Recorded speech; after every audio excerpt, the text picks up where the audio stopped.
The Fortune of the Rougons by Émile Zola, Chapter 2.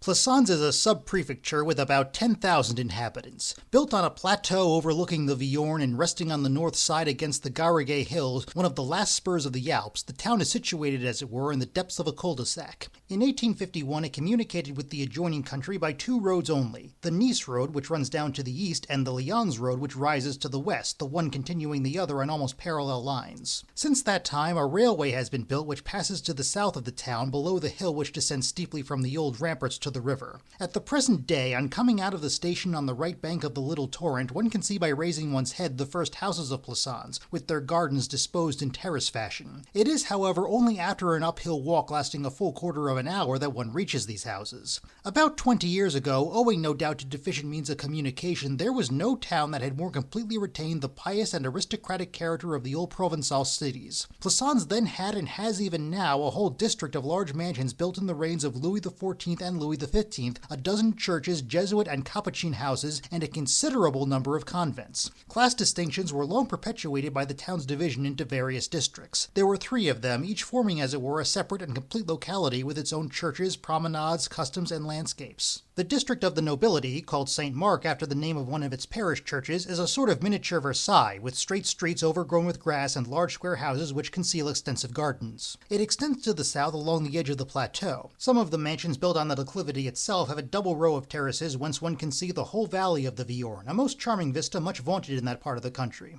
Then on the northwest, the old quarter formed of the original town rears its narrow tortuous lanes bordered with tottering hovels. The town hall, the civil court, the market, and the gendarmerie barracks are situated here. This, the most populous part of the Plassans, is inhabited by working men and shopkeepers, all the wretched toiling common folk. The new town forms a sort of parallelogram to the northeast. The well-to-do, those who have slowly amassed a fortune, and those engaged in the liberal professions here occupy houses set out in straight lines and colored a light yellow. This district, which is embellished by the sub-prefecture, an ugly plaster building decorated with rose moldings, numbered scarcely 5 or 6 streets in 1851. It is of quite recent formation, and it is only since the construction of the railway that it has been growing in extent. One circumstance which even at the present time tends to divide Plassans into 3 distinct independent parts is that the limits of the districts are clearly defined by the principal thoroughfares. The Cours Sauvaire and the Rue de Rome, which is as it were a narrow extension of the former, run from west to east, from the Grand Port to the Porte de Rome, thus cutting the town into 2 portions and dividing the quarter of the nobility from the others. The latter are themselves parted by the Rue de la Banne. This street, the finest in the locality, starts from the extremity of the Cours Sauvaire and extends northwards, leaving the black masses of the old quarter on its left and the light yellow houses of the new town on its right. It is here, about halfway along the street, that stands the sub-prefecture in the rear of a small square planted with sickly trees. The people of Plassans are very proud of this edifice. As if to keep more isolated and shut up within itself, the town is belted with old ramparts which only serve to increase its gloom and render it more confined. These ridiculous fortifications, preyed upon by ivy and crowned with wild gillyflowers, are about as high and as thick as the walls of a convent, and can be demolished by gunshot. They have several openings, the principal of which, the Porte de Rome and the Grand Port, afford access to the Nice Road and the Lyon Road, at the other end of town. Until 1853, these openings were furnished with huge wooden 2-leaved gates arched at the top and strengthened with bars of iron. These gates were double-locked at 11 o'clock in summer and 10 o'clock in winter. The town having thus shot its bolts like a timid girl, went quietly to sleep.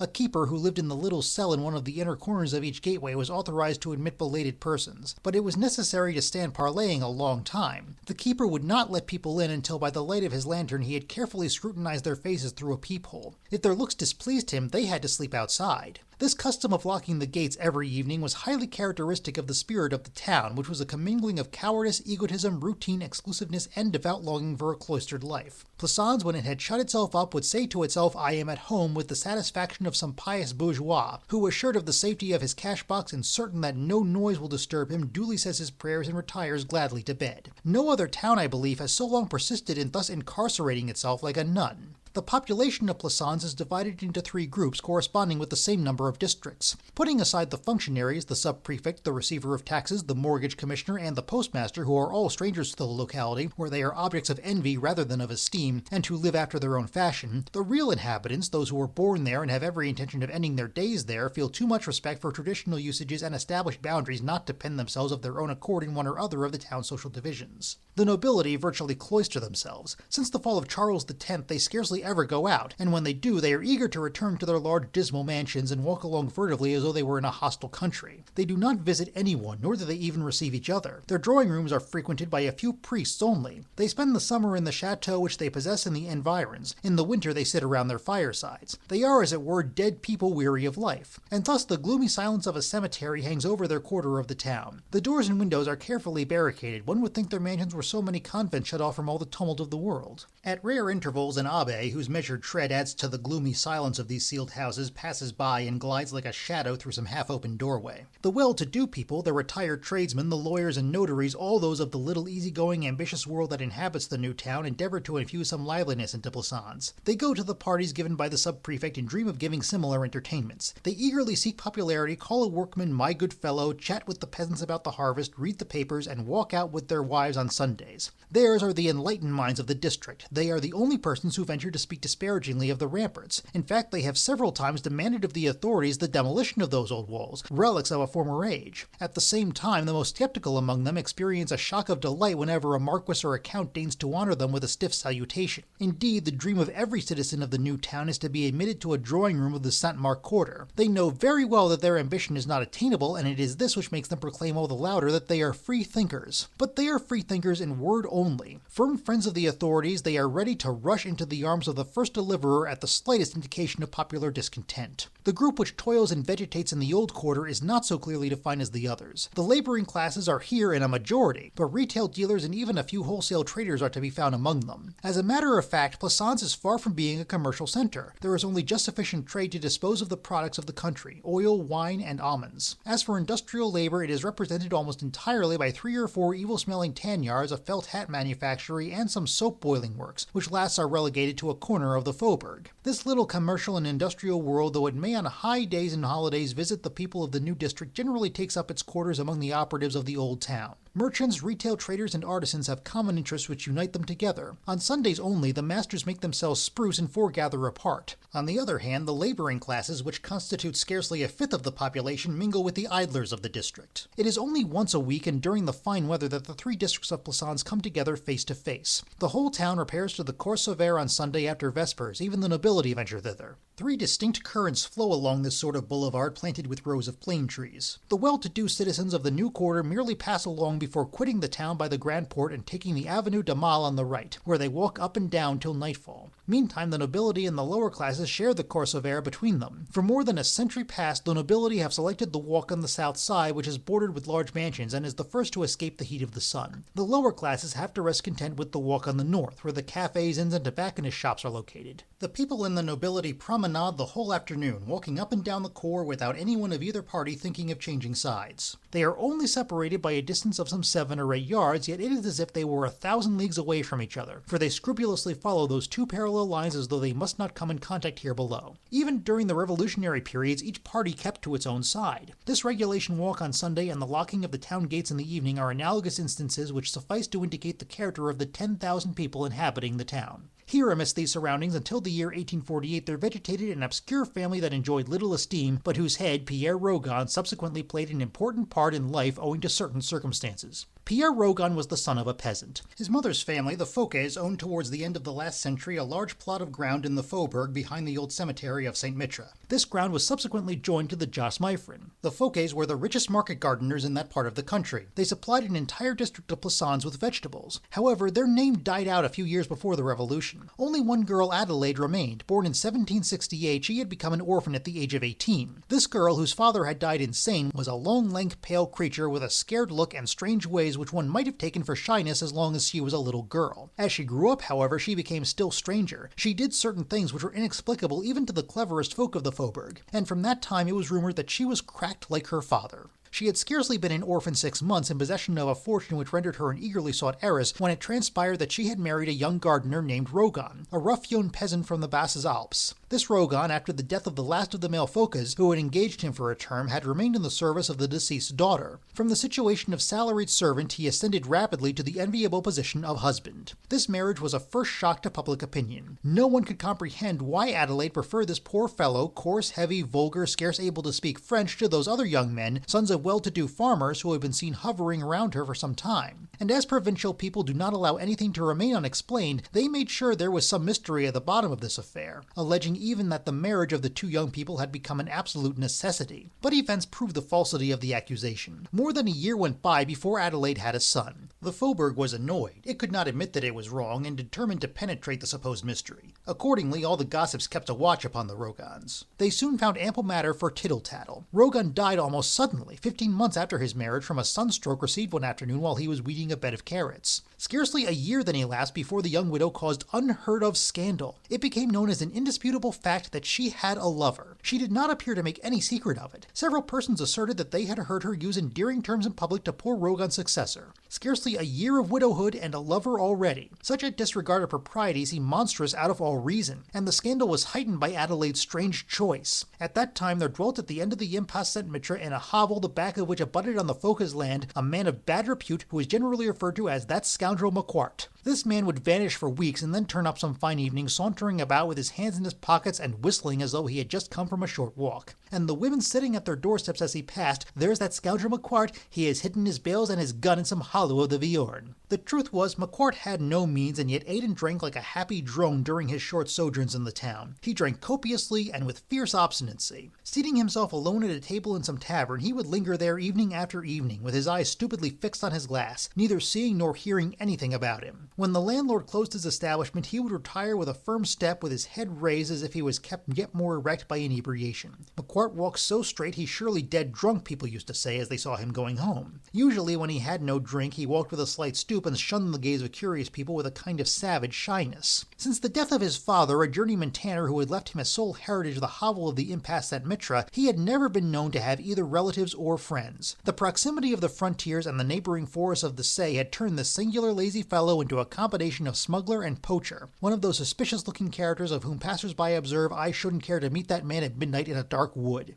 Tall, with a formidable beard and lean face, Maquart was the terror of the good women of the Faubourg of Plassans. They actually accused him of devouring little children raw. Though he was hardly 30 years old, he looked 50. Amidst his bushy beard and the locks of hair which hung over his face in poodle fashion, one could only distinguish the gleam of his brown eyes, the furtive, sorrowful glance of a man of vagrant instincts, rendered vicious by wine and a pariah life. Although no crimes had actually been brought home to him, no theft or murder was ever perpetrated in the district without suspicion at once falling upon him. And it was this ogre, this brigand, this scoundrel Maquart whom Adelaide had chosen. In 20 months she had 2 children by him, first a boy and then a girl. There was no question of marriage between them. Never had the Faubourg beheld such audacious impropriety. The stupefaction was so great, the idea of Maquart having found a young and wealthy mistress so completely upset the gossips, that they even spoke gently of Adelaide. "Poor thing, she's gone quite mad," they would say. If she had any relative, she would have been placed in a confinement long ago. And as they never knew anything of the history of those strange amours, they accused that rogue Maquart of having taken advantage of Adelaide's weak mind to rob her of her money. The legitimate son, little Pierre Rougons, grew up with his mother's other offspring. The latter, Antoine and Ursula, the young wolves as they were called in the district, were kept at home by Adelaide, who treated them as affectionately as her first child. She did not appear to entertain a very clear idea of the position in life reserved for these 2 poor creatures. To her, they were the same in every respect as her firstborn. She would sometimes go out holding Pierre with one hand and Antoine with the other, never noticing how differently the 2 fellows were already regarded. It was a strange home. For nearly 20 years, everyone lived there after his or her fancy, the children like the mother. Everything went on free from control. In growing to womanhood, Adelaide had retained the strangeness which had been taken for shyness when she was 15. It was not that she was insane, as the people of the Faubourg asserted, but there was a lack of equilibrium between her nerves and her blood, a disorder of the brain and heart which made her lead a life out of the ordinary, different from that of the rest of the world. She was certainly very natural, very consistent with herself, but in the eyes of the neighbors, her consistency became pure insanity. She seemed desirous of making herself conspicuous. It was thought she was wickedly determined to turn things at home from bad to worse, whereas with great naivete she simply acted according to the impulses of her nature. Ever since giving birth to her first child, she had been subject to nervous fits which brought on terrible convulsions. These fits recurred periodically every 2 or 3 months. The doctors whom she consulted declared they could do nothing for her, that age would weaken the severity of the attacks. They simply prescribed a dietary regimen of underdone meat and quinine wine. However, these repeated shocks led to cerebral disorder. She lived on from day to day like a child, like a fawning animal yielding to its instincts. When McQuart was on his round, she passed her time in lazy, pensive idleness. All she did for her children was to kiss and play with them. Then, as soon as her lover returned, she would disappear. Behind McQuart's hovel, there was a little yard separated from the Focus property by a wall. One morning, the neighbors were much astonished to find in this wall a door which had not been there the previous evening. Before an hour had elapsed, the entire Faubourg had flocked to the neighboring windows. The lovers must have worked the whole night to pierce the opening and place the door there. They could now go freely from one house to the other. The scandal was revived. Everyone felt less pity for Adelaide, who was certainly the disgrace of the suburb. She was reproached more wrathfully for that door, that tacit, brutal admission of her union, than even for her two illegitimate children. People should at least study appearances, the most tolerant women would say. But Adelaide did not understand what was meant by studying appearances. She was very happy, very proud of her door. She had assisted McQuart to knock the stones from the wall and had even mixed the mortar so that the work might proceed the quicker, and she came with childish delight to inspect the work by daylight on the morrow, an act which was deemed a climax of shamelessness by three gossips who observed her contemplating the masonry. From that date, whenever McQuart reappeared, it was thought, as no one then ever saw the young woman, that she was living with him in the hovel of the Impasse Saint-Mitre. The smuggler would come very irregularly, almost always unexpectedly, to Plassans. Nobody ever knew what life the lovers led during the 2 or 3 days he spent there at distant intervals. They used to shut themselves up. The little dwelling seemed uninhabited. Then, as the gossips had declared that McQuart had simply seduced Adelaide in order to spend her money, they were astonished after a time to see him still lead his wonted life, ever uphill and down dale and as badly equipped as previously. Perhaps the young woman loved him all the more for seeing him at rare intervals. Perhaps he had disregarded her entreaties, feeling an irresistible desire for a life of adventure. The gossips invented 1,000 fables without succeeding in giving any reasonable explanation of a connection which had originated and continued in so strange a manner.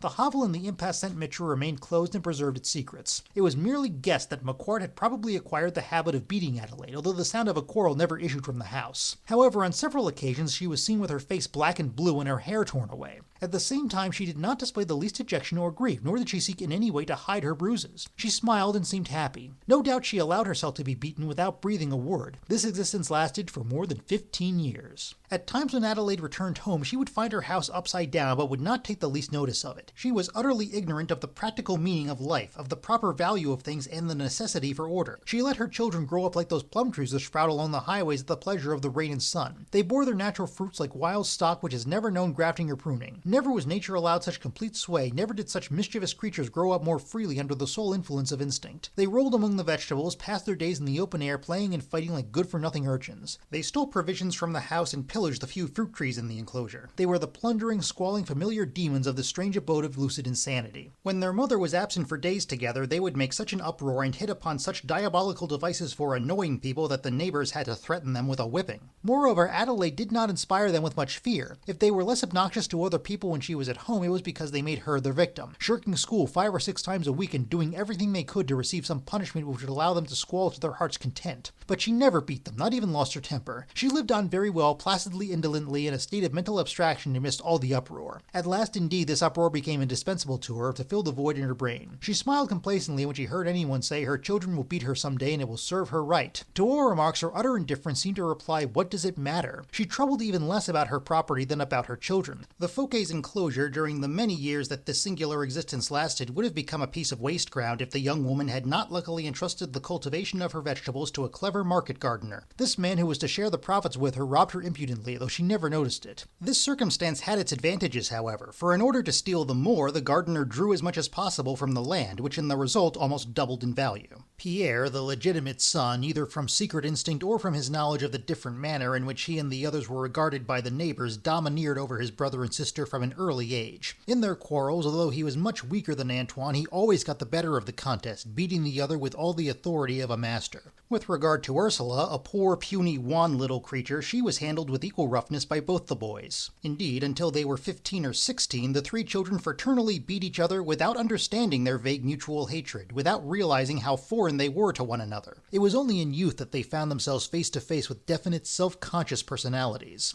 At 16, Antoine was a tall fellow, a blend of McQuart's and Adelaide's failings. McQuart, however, dominated in him, with his love of vagrancy, his tendency to drunkenness, and his brutish savagery. At the same time, time, under the influence of Adelaide's nervous nature, the vices which in the father assumed a kind of sanguinary frankness were in the son tinged with an artfulness full of hypocrisy and cowardice. Antoine resembled his mother by his total want of dignified will, by his effeminate voluptuous egotism which disposed him to accept any bed of infamy provided he could lounge upon it at his ease and sleep warmly in it. People said of him, "Ah, the brigand, he hasn't even the courage of his villainy like Macquart. If ever he commits a murder, it will be with pinpricks." Physically, Antoine inherited Adelaide's thick lips only. His other features resembled those of the smuggler, but they were softer and more prone to change of expression. In Ursula, on the other hand, physical and moral resemblance to the mother predominated. There was a mixture of certain characteristics in her also, but born the last. At a time when Adelaide's love was warmer than Macquart's, the poor little thing seemed to have received with her sex a deeper impress of her mother's temperament. Moreover, hers was not a fusion of the two natures, but rather a juxtaposition, a remarkably close soldering. Ursula was whimsical and displayed at times the shyness, the melancholy, and the transports of a pariah. Then she would often break out into nervous fits of laughter and muse lazily like a woman unsound both in head and heart. Her eyes, which at times had a scared expression like those of Adelaide, were as limpid as crystal, similar to those of kittens doomed to die of consumption. In presence of those two illegitimate children, Pierre seemed like a stranger. To one who had not penetrated to the roots of his being, he would have appeared profoundly dissimilar. Never did child's nature show a more equal balance of the characteristics of its parents. He was the exact mean between the peasant Rougons and the nervous Adelaide. Paternal grossness was attenuated by the maternal influence. One found in him the first phase of that evolution of temperaments which ultimately brings about the amelioration or deterioration of a race. Although he was still a peasant, his skin was less coarse, his face less heavy, his intellect more capacious and more supple. In him, the defects of his father and his mother had advantageously reacted upon each other. If Adelaide's nature, rendered exquisitely sensitive by her rebellious nerves, had combated and lessened Rougons' full-bodied ponderosity, the latter had successfully prevented the young woman's tendency to cerebral disorder from being implanted in the child. Pierre knew neither the passions nor the sickly ravings of Macquart's young whelps. Very badly brought up, unruly and noisy, like all children who are not restrained during their infancy, he nevertheless possessed at bottom such sense and intelligence as would always preserve him from perpetrating any unproductive folly. His vices, his laziness, his appetite for indulgence lacked the instinctiveness which characterized Antoine's. He meant to cultivate and gratify them honorably and openly. In his plump person of medium height, in his long pale face in which the features derived from his father had acquired some of the maternal refinement, one could already detect signs of sly and crafty ambition and insatiable desire, with the hardness of heart and envious hatred of a peasant's son whom his mother's means and nervous temperament had turned into a member of the middle classes. When at the age of 17, Pierre observed and was able to understand Adelaide's disorders and the singular position of Antoine and Ursula, he seemed neither sorry nor indignant, but simply worried as to the course which would best serve his own interests. He was the only one of the three children who had pursued his studies with any industry. When a peasant begins to feel the need of instruction, he most frequently becomes a fierce calculator.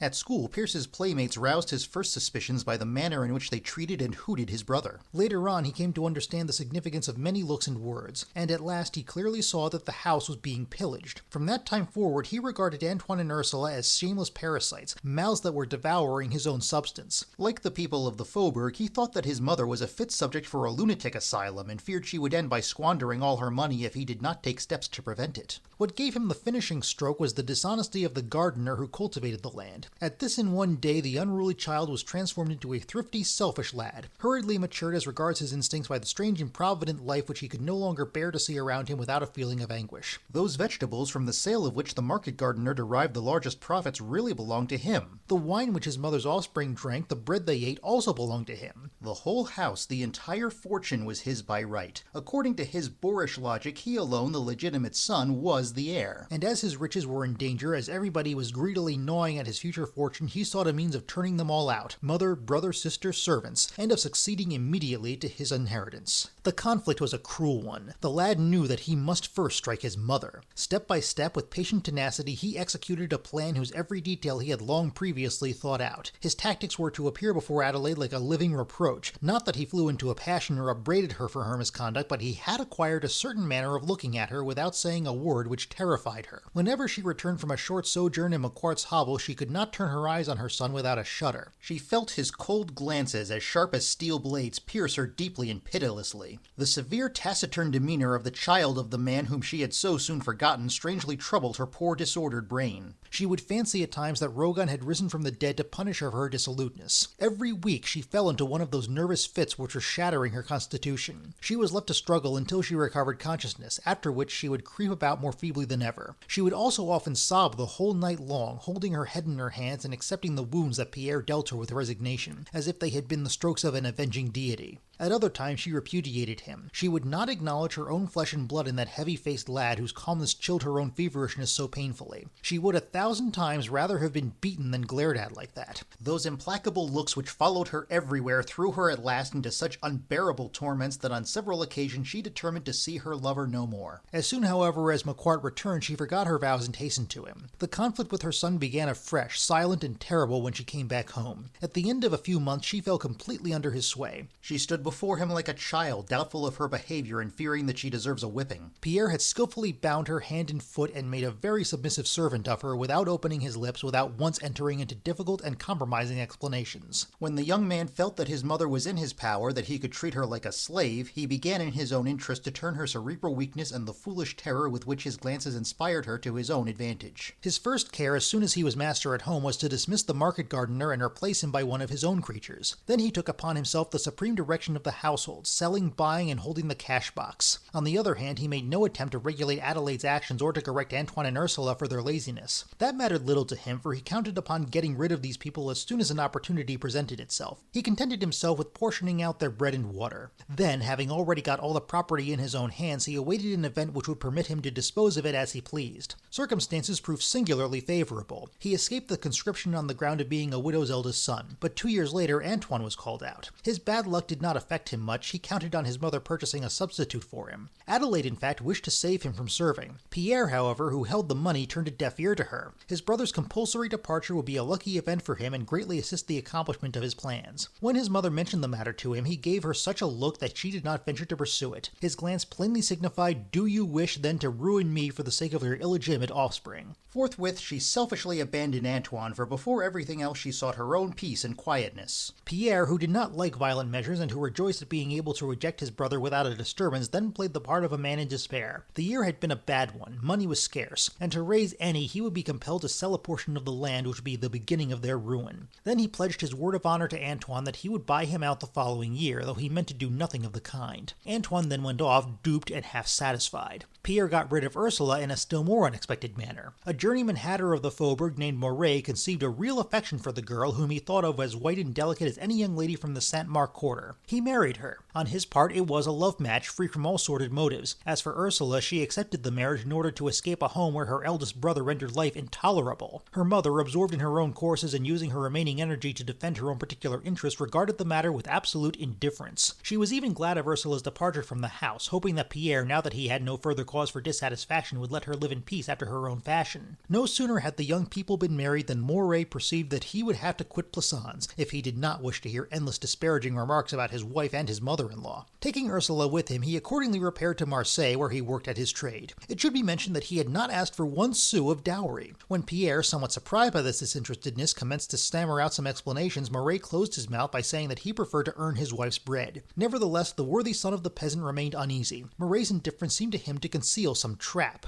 Adelaide now remained to be disposed of. Nothing in the world would have induced Pierre to live with her any longer. She was compromising him. It was with her that he would have liked to make a start, but he found himself between 2 very embarrassing alternatives: to keep her and thus in a measure share her disgrace and bind a fetter to his feet which would arrest him in his ambitious flight, or to turn her out with the certainty of being pointed at as a bad son, which would have robbed him of the reputation for good nature which he desired. Knowing that he would be in want of everybody, he desired to secure an untarnished name throughout Plassans. There was but one method to adopt, namely to induce Adelaide to leave of her own accord. Pierre neglected nothing to accomplish this end. He considered his mother's misconduct a sufficient excuse for his own hard-heartedness. He punished her as one would chastise a child. The tables were turned. The poor woman cowered under the stick which figuratively was constantly held over her. She was scarcely 42 years old and already had the stammerings of terror and vague pitiful looks of an old woman in her dotage. Her son continued to stab her with his piercing glances, hoping that she would run away when her courage was exhausted. The unfortunate woman suffered terribly from shame, restrained desire, and enforced cowardice, receiving the blows dealt her with passive resignation and nevertheless returning to Macquart with the determination to die on the spot rather than submit.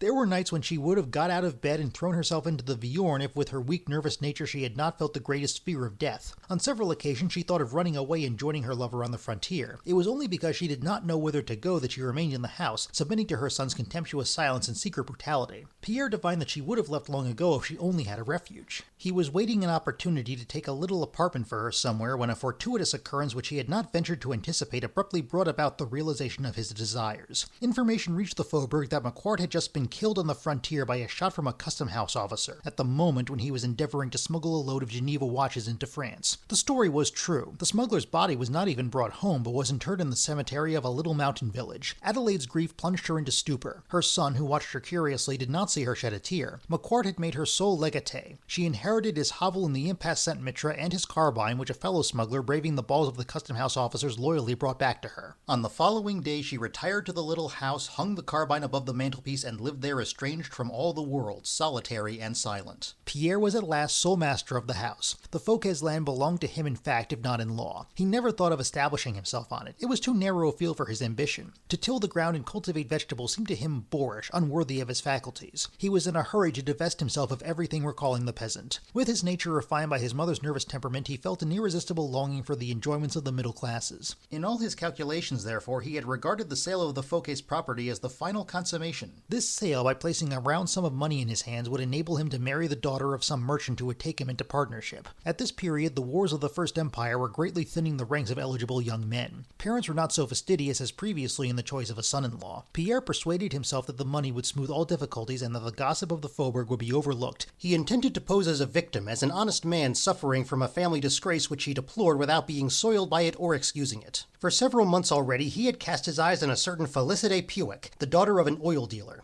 The firm of Puic and Lecomte, whose warehouses were in one of the darkest lanes of the old quarter, was far from prosperous. It enjoyed but doubtful credit in the market, and people talked vaguely of bankruptcy. It was precisely in consequence of these evil reports that Pierre turned his batteries in this direction. No well-to-do trader would have given him his daughter. He meant to appear on the scene at the very moment when old Puic could no longer know which way to turn. He would then purchase Félicité of him and re-establish the credit of the house by his own energy and intelligence. It was a clever expedient for ascending the first rung of the social ladder, for raising himself above his station. Above all things, he wished to escape from that frightful Faubourg where everybody reviled his family, and to obliterate all these foul legends by effacing even the very name of the Fouquet's enclosure. For that reason, the filthy streets of the old quarter seemed to him perfect paradise. There only he would be able to change his skin. The moment which he had been awaiting soon arrived. The firm of Puic and Lecomte seemed to be at the last gasp. The young man then negotiated the match with prudent skill. He was received if not as a deliverer, then at least as a necessary and acceptable expedient. The marriage agreed upon, he turned his attention to the sale of the ground. The owner of the Just Mifron, desiring to enlarge his estate, had made him repeated offers. A low, thin party wall alone separated the two estates. Pierre speculated on the eagerness of his wealthy neighbor, who, to gratify his caprice, offered as much as 50,000 francs for the land. It was double its value. Pierre, however, with the craftiness of a peasant, pulled a long face and said that he did not care to sell, that his mother would never consent to get rid of the property where the Fouquets had lived from father to son for nearly 2 centuries. But all the time that he was seemingly holding back, he was really making preparations for the sale. Certain doubts had arisen in his mind. According to his own brutal logic, the property belonged to him. He had the right to dispose of it as he chose. Beneath this assurance, however, he had the vague presentiments of legal complications, so he indirectly consulted a lawyer of the Faubourg. He learned some fine things from him. According to the lawyer, his hands were completely tied. His mother alone could alienate the property, and he doubted whether she would. But what he did not know, what came as a heavy blow to him, was that Ursula and Antoine, those young wolves, had claims on the estate. What? They would despoil him, rob him, the legitimate child. The lawyer's explanations were clear and precise, however. Adelaide, it is true, had married Rougons under the common property system, but as the whole fortune consisted of land, the young woman, according to law, again came into possession of everything at her husband's death. Moreover, McQuart and Adelaide had duly acknowledged their children when declaring their birth for registration, and thus these children were entitled to inherit from their mother. For sole consolation, Pierre learned that the law reduced the share of illegitimate children in favor of the others. This, however, did not console him at all. He wanted to have everything. He would not have shared 10 sous with Ursula and Antoine. This vista of the intricacies of the code opened up a new horizon which he scanned with a singularly thoughtful air. He soon recognized that a shrewd man must always keep the law on his side, and this is what he devised without consulting anyone, even the lawyer, whose suspicions he was afraid of arousing. He knew how to turn his mother round his finger. One fine morning he took her to a notary and made her sign a deed of sale. Provided she were let the hovel in the Impasse Saint-Mitre, Adelaide would have sold all Plassans. Besides, Pierre assured her an annual income of 600 francs and made the most solemn promises to watch over his brother and sister. This oath satisfied the good woman. She recited before the notary the lesson which it had pleased her son to teach her. On the following day, the young man made her place her name at the foot of a document which she acknowledged having received 50,000 francs as the price of the property. This was his stroke of genius, the act of a rogue. He contented himself with telling his mother, who was a little little surprised at signing such a receipt when she had not seen a centime of the 50,000 francs, that it was a pure formality of no consequence whatsoever. As he slipped the paper into his pocket, he thought to himself, "Now that the young wolves ask me to render an account, I will tell them the old woman has squandered everything. They will never dare to go to law with me about it."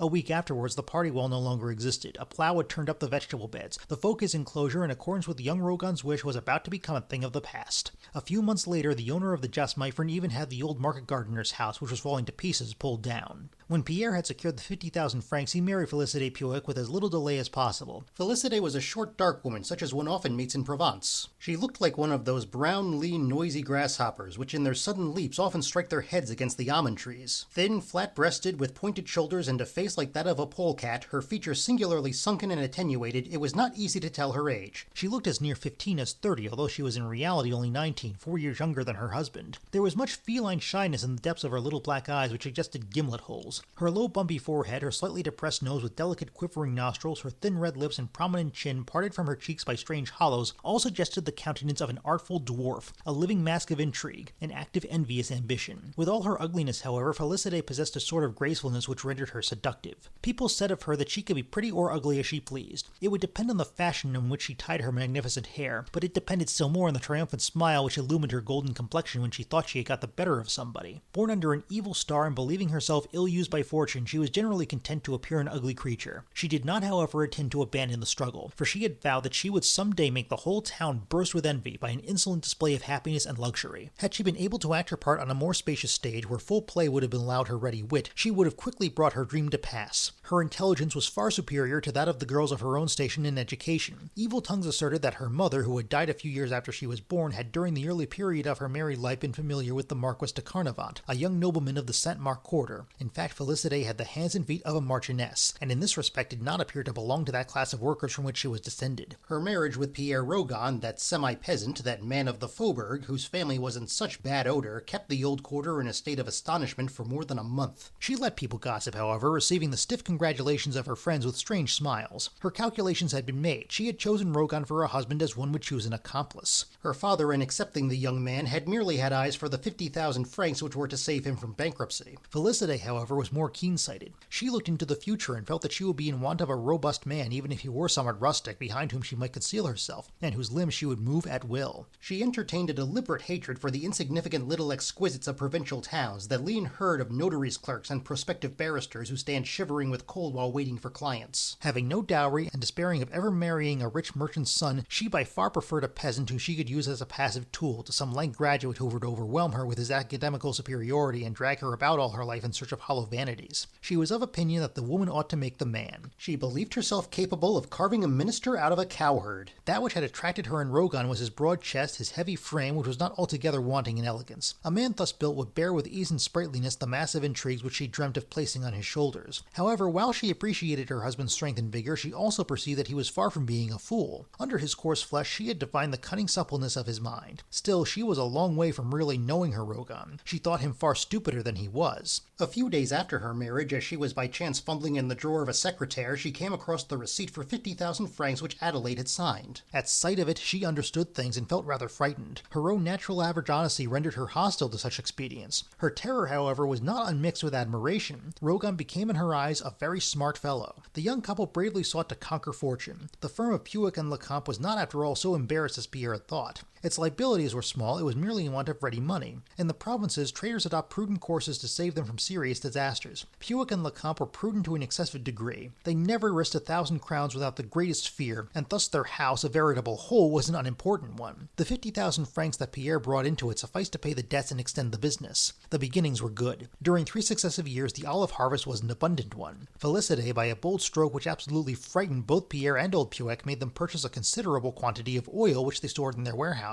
During the following years, as the young woman had foreseen, the crops failed, and a considerable rise in prices having set in, they realized large profits by selling out their stock. A short time after this haul, Puech and Lecomte retired from the firm, content with the few sous they had just secured and ambitious of living on their incomes. The young couple now had sole control of the business and thought that they had at last laid the foundation of their fortune. "You have vanquished my ill luck," Felicity would sometimes say to her husband. One of the rare weaknesses of her energetic nature was to believe herself stricken by misfortune. Hitherto, so she asserted, nothing had been successful with either herself or her father in spite of all their efforts. Goaded by her southern superstition, she prepared to struggle with fate as one struggles with somebody who is endeavoring to strangle one. Circumstances soon justified her apprehensions in a singular manner. Ill luck returned inexorably. Every year some fresh disaster shook Rougons' business. A bankruptcy resulted in the loss of a few thousand francs. His estimates of crops proved incorrect. Through the most incredible circumstances, the safest speculations collapsed miserably. It was a truthless, merciless combat. "You see, I was born under an unlucky star," Felicity would bitterly exclaim. And yet she still struggled furiously, not understanding how it was that she, who had shown such keen scent in a first speculation, could now only give her husband the most deplorable advice. Pierre, dejected and less tenacious than herself, would have gone into liquidation a score of times had it not been for his wife's firm obstinacy. She longed to be rich. She perceived that her ambition could only be attained by fortune. As soon as they possessed a few 100,000 francs, they would be masters of the town. She would get her husband appointed to an important post, and she would govern. It was not the attainment of honors which troubled her. She felt herself marvelously well armed for such a combat. But she could do nothing to get together the first few bags of money which were needed. Though the ruling of men caused her no apprehension, she felt a sort of impotent rage at the thought of those inert white cold 5-franc pieces over which her intriguing spirit had no power and which obstinately resisted her. The battle lasted for more than 30 years. The death of Puic proved another heavy blow. Felicity, who had counted upon an inheritance of about 40,000 francs, found that the selfish old man, in order to indulge himself in his old age, had sunk all his money in a life annuity. The discovery made her quite ill. She was gradually becoming soured. She was growing more lean and harsh. To see her from morning till night whirling round the jars of oil, one would have thought she believed that she could stimulate the sales by continually flitting about like a restless fly. Her husband, on the contrary, became heavier. Misfortune fattened him, making him duller and more indolent. These 30 years of combat did not, however, bring him to ruin. At each annual stock-taking, they managed to make both ends meet fairly well. If they suffered any loss during one season, they recouped themselves the next. However, it was precisely this living from hand to mouth which exasperated Felicity. She would by far have preferred a big failure. They would then perhaps have been able to commence life over again, instead of obstinately persisting in their petty business, working themselves to death to gain the bare necessities of life. During 1/3 of a century, they did not save 50,000 francs. It should be mentioned that from the very first years of their married life they had a numerous family, which in the long run became a heavy burden to them. In the course of 5 years, from 1811 to 1815, Felicity gave birth to 3 boys. Then during the 4 ensuing years she presented her husband with 2 girls. These had but an indifferent welcome. Daughters are a terrible embarrassment when one has no dowry to give them. However, the young woman did not regard this troop of children as the cause of their ruin. On the contrary, she based on her sons' heads the building of the fortune which was crumbling in her own hands. They were hardly 10 years old before she discounted their future careers in her dreams. Doubting whether she would ever succeed herself, she centered in them all her hopes of overcoming the animosity of fate. They would provide satisfaction for her disappointed vanity. They would give her that wealthy, honorable position which she had hitherto sought in vain. From that time forward, without abandoning the business struggle, she conceived a second plan for obtaining the gratification of her domineering instincts. It seemed to her impossible that among her 3 sons there should not be a man of superior intellect who would enrich them all. She felt it, she said. Accordingly, she nursed the children with a fervor in which maternal severity was blended with a usurer's solicitude. She amused herself by fattening them as though they constituted a capital which later on would return a large interest. "Enough," Pierre would sometimes exclaim. "All children are ungrateful. You are spoiling them. You are ruining us."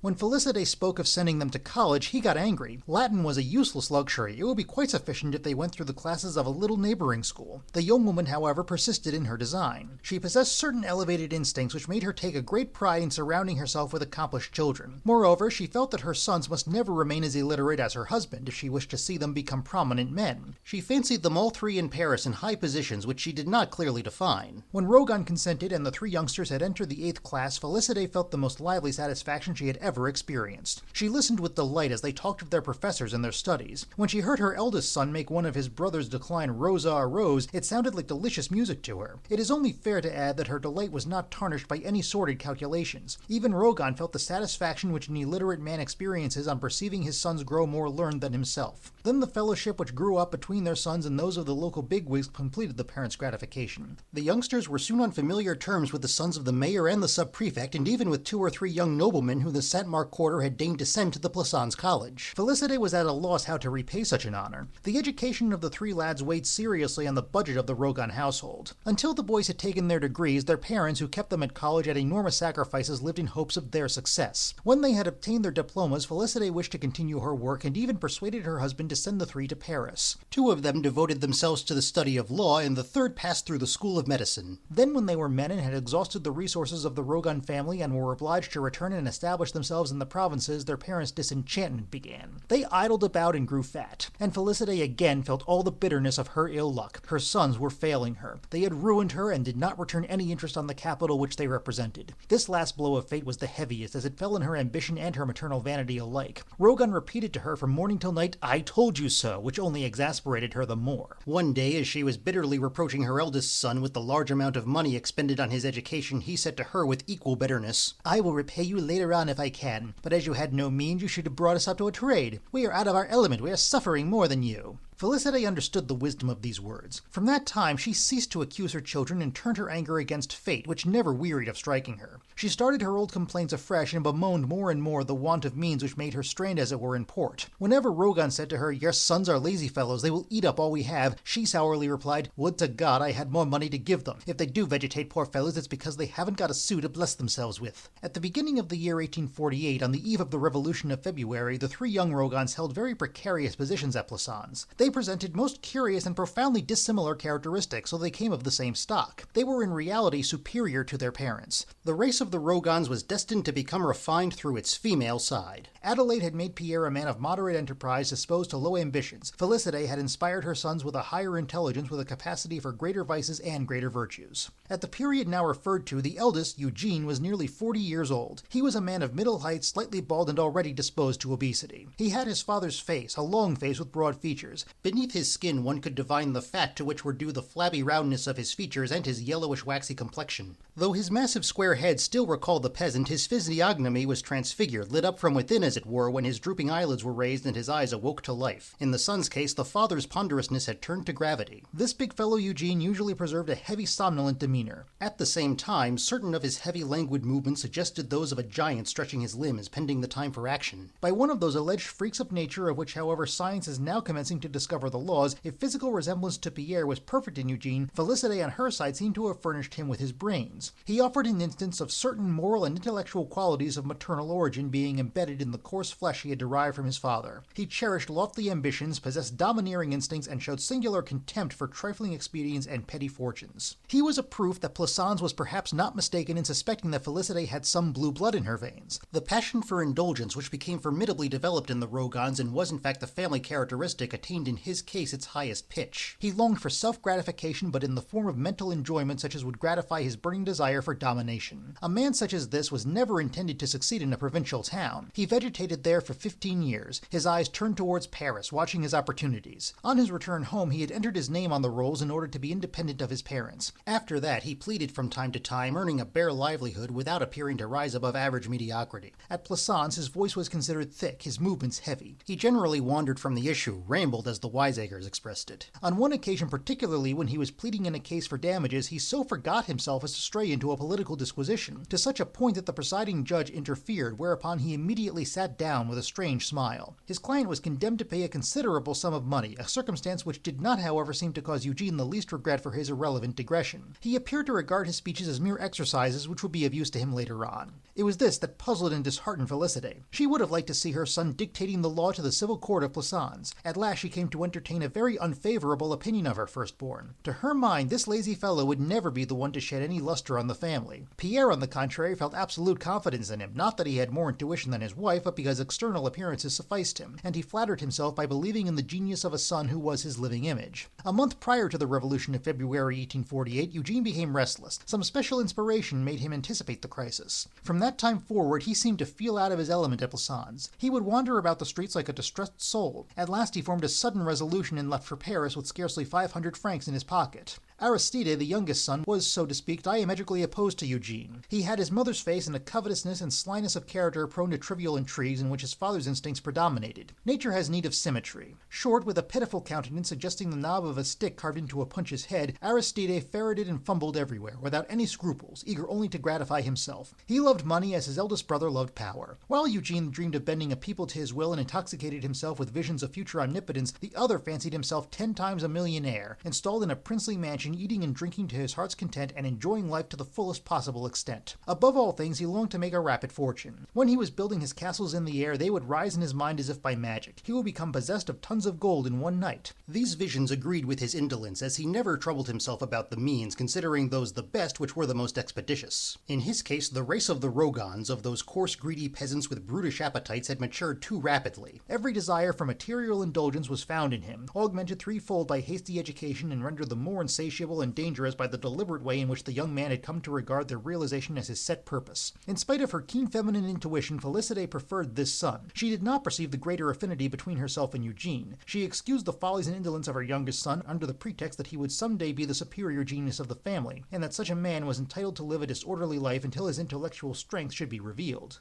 Aristide subjected her indulgence to a rude test. In Paris, he led a low, idle life. He was one of those students who enter their names at the taverns of the Quartier Latin. He did not remain there, however, more than 2 years. His father, growing apprehensive and seeing that he had not yet passed a single examination, kept him at Plassans and spoke of finding a wife for him, hoping that domestic responsibility would make him more steady. Aristide let himself be married. He had no very clear idea of his own ambitions at this time. Provincial life did not displease him. He was battening in his little town, eating, sleeping, and sauntering about. Félicité pleaded his cause so earnestly that Pierre consented to board and lodge the newly married couple on condition that the young man should turn his attention to the business. From that time, however, Aristide led a life of ease and idleness. He spent his days and the best part of his nights at the club, again and again slipping out of his father's office like a schoolboy to go and gamble away the few louis that his mother gave him clandestinely. It is necessary to have lived in the depths of the French provinces to form an idea of the 4 brutifying years which the young fellow spent in this fashion. In every little town there is a group of individuals who thus live on their parents, pretending at times to work, but in reality cultivating idleness with a sort of religious zeal. Aristide was typical of these incorrigible drones. For 4 years he did little but play écarté. While he passed his time at the club, his wife, a fair-complexioned, nerveless woman, helped to ruin the Rougon business by her inordinate passion for showy gowns and her formidable appetite. A rather remarkable peculiarity in so frail a creature. Angela, however, adored sky-blue ribbons and roast beef. She was the daughter of a retired captain who was called Commander Sicardo, a good-hearted old gentleman who had given her a dowry of 10,000 francs, all his savings. Pierre, in selecting Angela for his son, had considered that he had made an unexpected bargain. So lightly did he esteem Aristide. However, that dowry of 10,000 francs which determined his choice ultimately became a millstone around his neck. His son, who was already a cunning rogue, deposited the 10,000 francs with his father, with whom he entered into partnership, declining with the most sincere professions of devotion to keep a single copper. "We have no need of anything," he said. "You will keep my wife and myself, and we will reckon up later on." Pierre was short of money at the time and accepted, not however without some uneasiness at Aristide's disinterestedness. The latter calculated that it would be years before his father would have 10,000 francs in ready money to repay him, so that he and his wife would live at the paternal expense so long as the partnership could not be dissolved. It was an admirable investment for his few banknotes. When the oil dealer understood what a foolish bargain he had made, he was not in a position to rid himself of Aristide. Angela's dowry was involved in speculations which were turning out unfavorably. He was exasperated, stung to the heart, at having to provide for his daughter-in-law's voracious appetite and keep his son in idleness. Had he been able to buy them out of the business, he would 20 times have shut his doors on those bloodsuckers, as he emphatically expressed it.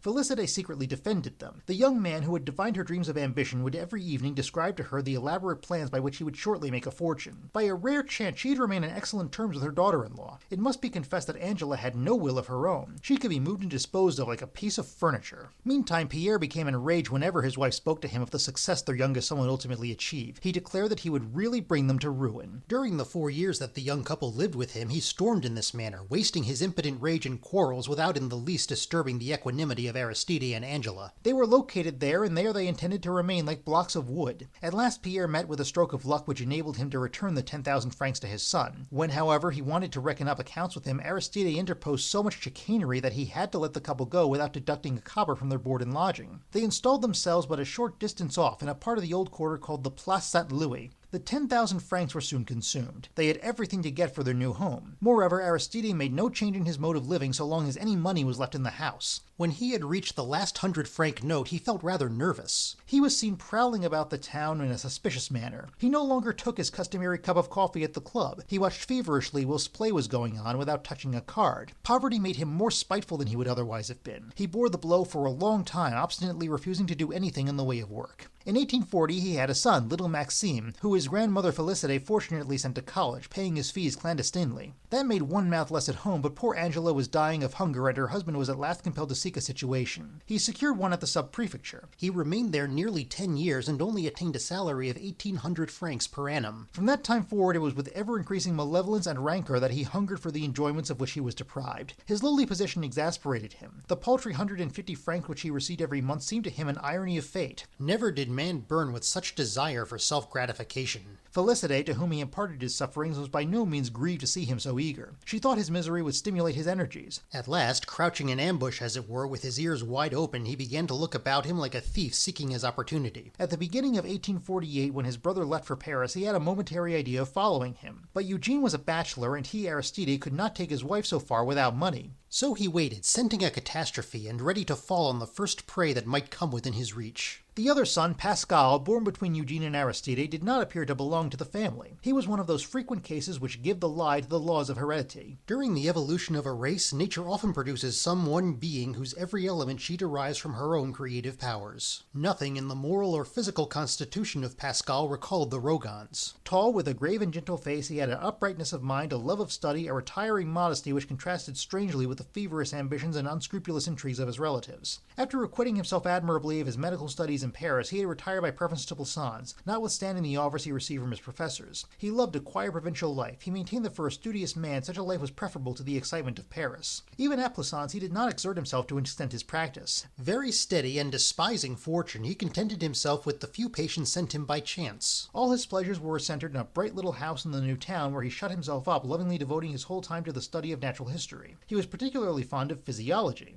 It was known in the town that he frequently purchased dead bodies from the hospital gravedigger, a circumstance which rendered him an object of horror to delicate ladies and certain timid gentlemen. Fortunately, they did not actually look upon him as a sorcerer, but his practice diminished and he was regarded as an eccentric character to whom people of good society ought not to entrust even a fingertip, for fear of being compromised. The mayor's wife was one day heard to say, "I would sooner die than be attended by that gentleman. He smells of death." From that time, Pascal was condemned. He seemed to rejoice in the mute terror which he inspired. The fewer patients he had, the more time he could devote to his favorite sciences. As his fees were very moderate, the poorer people remained faithful to him. He earned just enough to live, and lived contentedly 1,000 leagues away from the rest of the country, absorbed in the pure delight of his researches and discoveries. From time to time, he sent a memoir to the Académie des Sciences at Paris. Plassans did not know that this eccentric character, this gentleman who smelt of death, was well known and highly esteemed in the world of science. When people saw him starting on Sundays for an excursion among the Garrigues hills with a botanist's bag hung round his neck and a geologist's hammer in his hand, they would shrug their shoulders and institute a comparison between him and some other doctor of the town who was noted for his smart cravat, his affability to the ladies, and the delicious odor of violets which his garments always diffused. Pascal's parents did not understand him any better than other people. When Félicité saw him adopting such a strange, unpretentious mode of life, she was stupefied and reproached him for disappointing her hopes. She, who tolerated Aristide's idleness because she thought it would prove fertile, could not view without regret the slow progress of Pascal, his partiality for obscurity and contempt for riches, his determined resolve to lead a life of retirement. He was certainly not the child who would ever gratify her vanities. "But where do you spring from?" she would sometimes say to him. "You are not one of us. Look at your brothers, how they keep their eyes open, striving to profit by the education we have given them, whilst you waste your time on follies and trifles. You make a very poor return to us who have ruined ourselves for your education. No, you are certainly not one of us." Pascal, who preferred to laugh whenever he was called upon to feel annoyed, replied cheerfully but not without a sting of irony. "Oh, you need not be frightened. I shall never drive you to the verge of bankruptcy. When any of you are ill, I will attend you for nothing." Moreover, though he never displayed any repugnance to his relatives, he very rarely saw them, following in this wise his natural instincts. Before Aristide obtained a situation at the sub-prefecture, Pascal had frequently come to his assistance. For his part, he had remained a bachelor. He had not the least suspicion of the grave events that were preparing. For 2 or 3 years he had been studying the great problem problem of heredity, comparing the human and animal races together and becoming absorbed in the strange results which he obtained. Certain observations which he had made with respect to himself and his relatives had been, so to say, the starting point of his studies. The common people, with their natural intuition, so well understood that he was quite different from the other Rougons that they invariably called him Monsieur Pascal without ever adding his family name. 3 years prior to the Revolution of 1848, Pierre and Félicité retired from business. Old age was coming on apace. They were both past 50 and were weary enough of the struggle. In face of their ill fortune, they were afraid of being ultimately ruined if they obstinately persisted in the fight. Their sons, by disappointing their expectations, had dealt them the final blow. Now that they despaired of ever being enriched by them, they were anxious to make some little provision for old age. They retired with 40,000 francs at the utmost. This sum provided an annual income of 2,000 francs, just sufficient to live in a small way in the provinces. Fortunately, they were by themselves, having succeeded in marrying their daughters Martha and Sidonie, the former of whom resided at Marseille and the latter in Paris. After they had settled their affairs, they would much have liked to take up their abode in the new town, the quarter of the retired traders, but they dared not do so. Their income was too small. They were afraid that they would cut but a poor figure there. So as a sort of compromise, they took apartments in the Rue de la Banne, the street which separates the old quarter from the new one. As their abode was one of the row of houses bordering the old quarter, they still lived among the common people. Nevertheless, they could see the town of the richer classes from their windows, so that they were just on the threshold of the promised land. Their apartment, situated on the second floor, consisted of 3 large rooms: dining room, drawing room, and bedroom. The first floor was occupied by the owner of the house, a stick and umbrella manufacturer who had a shop on the ground floor. The house, which was narrow and by no means deep, had only 2 stories. Félicité moved into it with a bitter pang. In the provinces, to live in another person's house is an avowal of poverty. Every family of position at Plassans has a house of its own, landed property being very cheap there. Pierre kept the purse strings well tied. He would not hear of any embellishments. The old furniture, faded, worn, damaged though it was, had to suffice without even being repaired. Félicité, however, who keenly felt the necessity for this parsimony, exerted herself to give fresh polish to all the wreckage. She herself knocked nails into some of the furniture, which was more dilapidated than the rest, and darned the frayed velvet of the armchairs. The dining room, which like the kitchen was at the back of the house, was nearly bare. A table and a dozen chairs were lost in the gloom of this large apartment, whose window faced the gray wall of a neighboring building. As no strangers ever went into the bedroom, Félicité had stowed all her useless furniture there. Thus, besides a bedstead, wardrobe, secretaire, and washstand, it contained 2 cradles, one perched atop of the other, a sideboard whose doors were missing, and an empty bookcase, venerable ruins which the old woman could not make up her mind to part with. All her cares, however, were bestowed upon the drawing room, and she almost succeeded in making it comfortable and decent. The furniture was covered with yellowish velvet with satin flowers. In the middle stood a round table with a marble top, while a couple of pier tables surrounded by mirrors leaned against the walls at either end of the room. There was even a carpet which just covered the middle of the floor, and a chandelier and a white muslin cover which the flies had spotted with black specks. On the walls hung 6 lithographs representing the great battles of Napoleon I.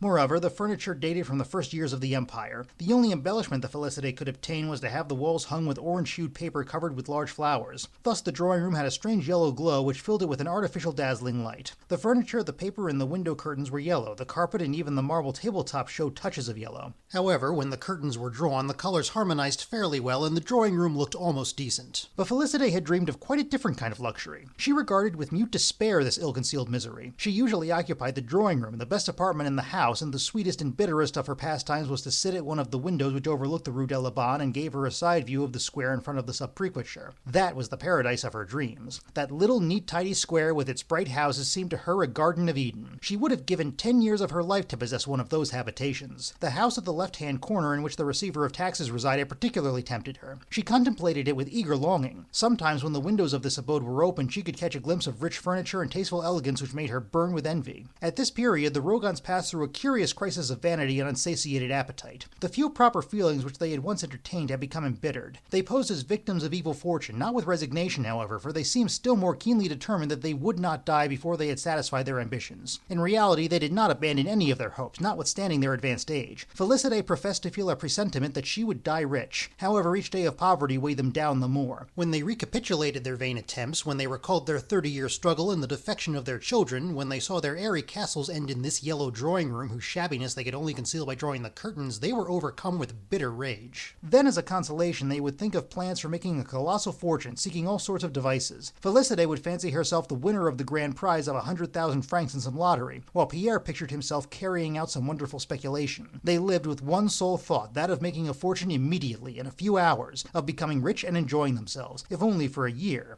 Their whole beings tended to this stubbornly without a pause, and they still cherished some faint hopes with regard regard to their sons with that particular egotism of parents who cannot bear to think that they have sent their children to college without deriving some personal advantage from it. Felicity did not appear to have aged. She was still the same dark little woman ever on the move, buzzing about like a grasshopper. Any person walking behind her on the pavement would have thought her a girl of 15 from the lightness of her step and the angularity of her shoulders and waist. Even her face had scarcely undergone any change. It was simply rather more sunken, rather more suggestive of the snout of a polecat. As for Pierre Rogon, he had grown corpulent and had become a highly respectable-looking citizen who only lacked a decent income to make him a very dignified individual. His pale, flabby face, his heaviness, his languid manner seemed redolent of wealth. He had one day heard a peasant who did not know him say, he's some rich fellow, that fat old gentleman there. He's no cause to worry about his dinner. This was a remark which stung him to the heart, for he considered it a cruel mockery to be only a poor devil while possessing the bulk and contented gravity of a millionaire. When he shaved on Sundays in front of a small 5-sou looking-glass hanging from the fastening of a window, he would often think that in a dress coat and white tie he would cut a far better figure at the sub-prefect's than such and such a functionary of Plassans. This peasant's son, who had grown sallow from business worries and corpulent from a sedentary life, whose hateful passions were hidden beneath naturally placid features, really had that air of solemn imbecility which gives a man a position in an official salon. People imagined that his wife held a rod over him, but they were mistaken. He was as self-willed as a brute. Any determined expression of extraneous will would drive him into a violent rage. Felicity was far too supple to thwart him openly. With her light, fluttering nature, she did not attack obstacles in front. When she wished to obtain something from her husband or drive him the way she thought best, she would buzz round him in her grasshopper fashion, stinging him on all sides, and returning to the charge 100 times until he yielded almost unconsciously. He felt, moreover, that she was shrewder than he, and tolerated her advice fairly patiently. Felicity, more useful than the coach fly, would sometimes do all the work while she was thus buzzing round Pierre's ears. Strange to say, the husband and wife never accused each other of their ill success. The only bone of contention between them was the education lavished on their children. The revolution of 1848 found all the Rougons on the lookout, exasperated by their bad luck and disposed to lay violent hands on fortune if ever they should meet her in a byway. They were a family of bandits lying in wait, ready to rifle and plunder. Eugene kept an eye on Paris. Aristide dreamed of strangling Plassans. The mother and father, perhaps the most eager of the lot, intended to work on their own account and reap some additional advantage from their son's doings. Pascal alone, that discreet wooer of science, led the happy indifferent life of a lover in his bright little house in the new town.